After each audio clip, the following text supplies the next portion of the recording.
Okay, so how did it all?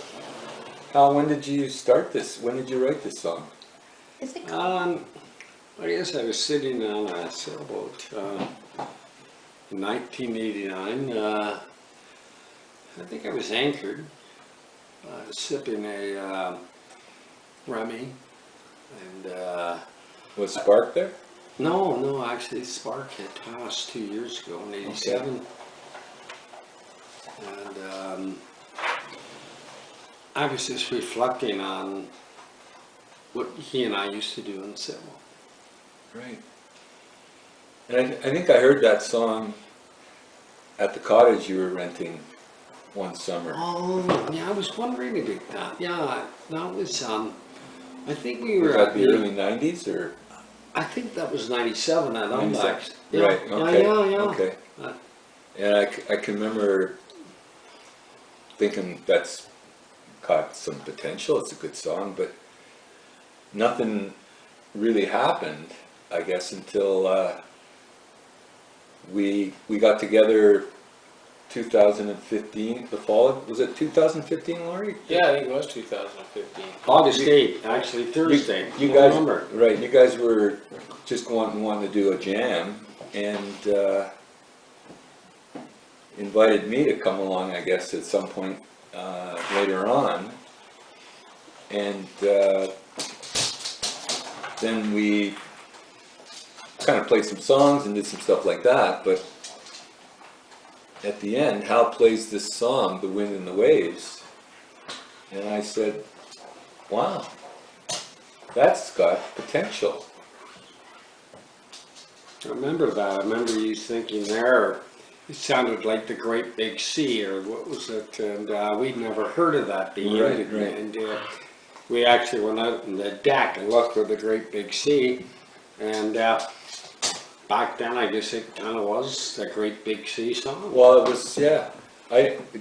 When was the first time you heard that, Laura, that song?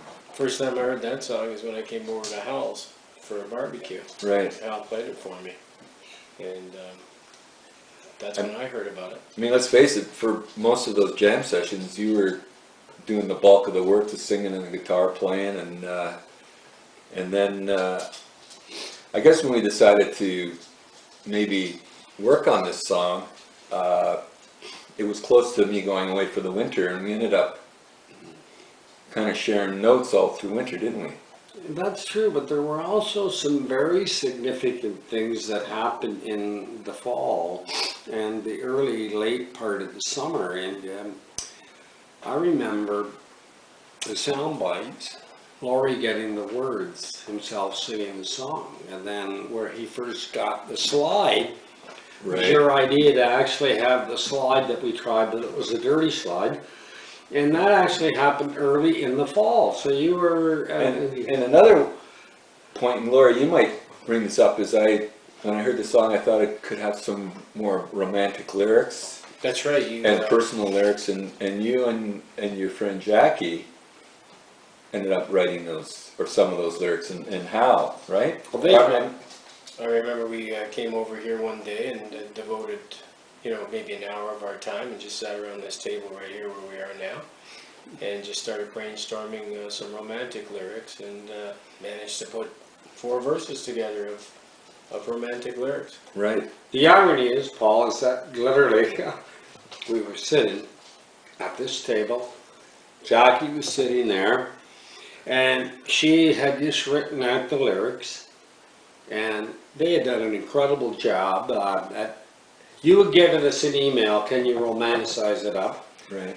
And then Laurie and Jackie worked the better part of a weekend, and we sat at this table, and they said to me, now you have a song. And really crucial to me at that point, I said, no, we have a song. And I realized at that moment how much of a collaboration this had been with Paul Gross and the arrangement that we just did, and Laurie and Jackie. And a really funny part of this was that we were trying to sing that at that point in time, and Jackie had to scream them into his voice, into his ear, because he couldn't see the words. Right. Well, all I can say is, when I heard the song, I envisioned the sea part. In other words, you know, the wind and the waves and the applications to water. But I could also see the same kind of feeling of an attachment to someone as well, and an emotional attachment. And they could be parallel universes. And when I first heard those lyric changes, I thought you captured them perfectly. So that was great. Well, Laurie and Jackie just nailed that as a team. It was an equal 100% collaboration between Laurie and Jackie and you Right. and I. And we take your suggestions from Florida, and I can remember some of the funny ones. Laurie and I be on the phone, and I said, Laurie, you're not going to believe how many great arrangement ideas are in this song.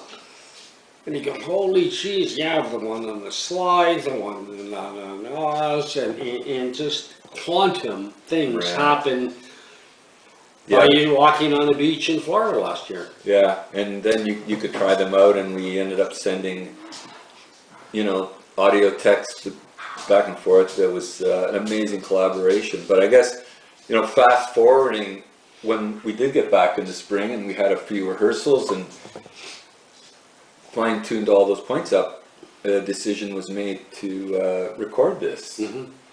And we got the help of Mark Kelso, a drummer, to give us a drum track. And then we went into a studio in Newmarket, and Last Tiger, Sam, what's his last name? Sam Reed. Sam Reed, right, sorry Sam. And we booked the studio, and basically Laurie Howe and my son Kyle came in and played mandolin. We recorded it and mixed it, and it was kind of what I call a labor of love, but it was a great experience for all. Laurie, how did you find, like, singing? You haven't been in the studio in a while. Was that Actually, seemed pretty easy for you, I think, didn't it? yeah, everything just, it was kind of like one of those feelings of not riding a bicycle for a while and then just kind of hopping on and away we go. Right. But we did, you know, the pre-production work was really helpful, you know, in knowing what we were going to do when we got in there, so it wasn't so difficult Right. of a task, right? Yeah, I guess when you rehearse it up as much as we did, going into the studio, we weren't wasting time trying to figure out what we wanted to do. We had a pretty clear idea. That's right. Right. Any other points, guys, for? Well, for something that I think that started in 2015, August of 2015, and completing the mission or the task of recording the song, which was July 19th of 2016, approximately 1 year. Unbelievable. It was just a really good experience, and we really put our minds to the grind and got this thing done. It's a great recording. Hey, guys. Peace. Peace. Awesome. Fabulous. Good work, guys. Okay. Hey,